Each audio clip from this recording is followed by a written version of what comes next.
Sveiki, es jums vēlos pastāstīt, kā var sadīzīt vulkāna izbirdumu pašā mājā. Tas ir ļoti vienkārši.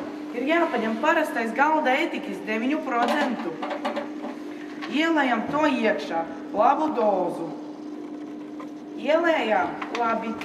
Paņemam trauku mazgājamo līdzekli. To mēs arī ielējam pietiekami daudz. Tad mēs vienkārši paņemam, pieberam, paņemam sodu un salveti.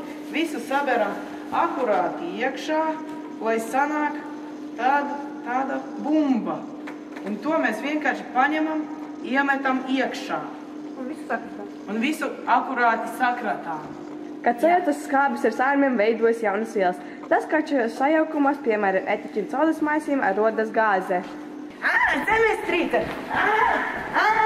Viss sprāgs!